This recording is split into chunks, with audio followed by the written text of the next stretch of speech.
Okay, so here, this will be, I guess, like your little explication video to watch. Like I said, I already kind of went over some of that at the end of your video from this week, last week, the irony, symbolism, and literature. So we'll talk about this and how to use it. So first thing, you can choose to either explicate the poem chronologically or based around the literary technique. So you can either I guess, organize your essay based around the 3 stanzas or 3 different literary techniques that you choose, whatever you want. So, for example, let's say I'm going to do Getaway Car. Let's say that's my poem, and that's what I'm writing about.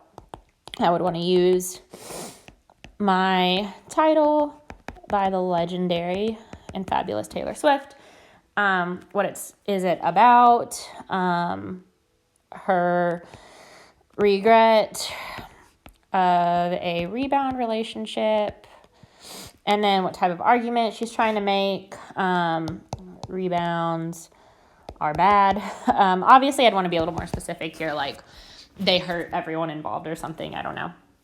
And it is important to note that the speaker is not always the author, so I wouldn't say Taylor Swift is saying rebounds are bad. I would say maybe the speaker says that rebounds are bad. Although in this odd case, Taylor Swift does write like very detailed personal songs. So in this case, it might be okay to assume that she is the speaker, but that's not always the case. So a thesis. So this is where I'm going to sort of say, like using, what did I pick out in that last video? Using imagery, allusions, and repetition. Swift explains how rebounds are not good or whatever. I mean, obviously you don't want to be super repetitive to what you say up here, but blah, blah, blah. And then what you're going to do within each body paragraph there is note, again, it could depend on if you are listing this chronologically or not. So you could do it within the first stanza or 2 or 3 examples of one literary technique.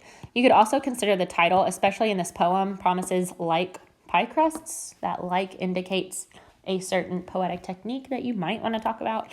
I personally like doing it based around the literary techniques rather than chronologically, but to each their own.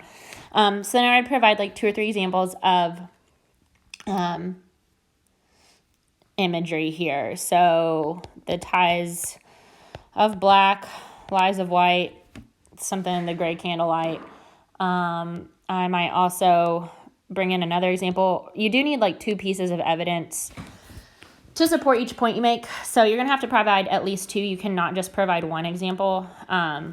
Unless if you're doing it around the sort of organized by stanzas, then at that point you might note like 3 different ones in the first paragraph. So like here, if I'm organizing it this way, I'm going to have to provide 2 examples of the imagery. But if I'm organizing it this way, I might say in this first stanza, she uses imagery here, allusion here, repetition here, what have you. And then just, why would she use those techniques? What extra meaning is produced by it? So like with the ties of black, lies of white, shades of gray, and candlelight, I picture this really like elegant event where might be like a party. Maybe this is where they met or something. So she's helped setting the stage. That's what like the extra meaning is produced, is like making me feel as if I'm actually there and sort of putting me into her feelings. How does that help convey the larger message? For talking about this, things started out fine, but actually the lies of white, that specific piece of imagery, we know white lies aren't good. So it helps convey the larger message of what she was doing was wrong. And then I would do the same thing in body paragraph 2, either focusing on a different poetic technique or 2 to 3 different things in the first stanza, or second stanza, I guess.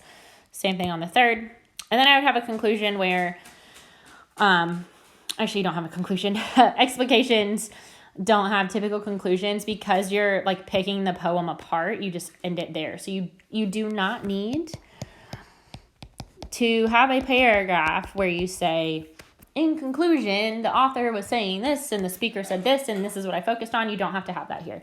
You just end it after your last body paragraph. And then you need to create a proper MLA citation of the poem. So hopefully this helps you guys. Let me know again if you have any questions. I am sorry if you can hear my dog eating incredibly loud. I don't know why she has to always do everything when I'm trying to make videos. But yeah, again, just let me know if you guys have any questions about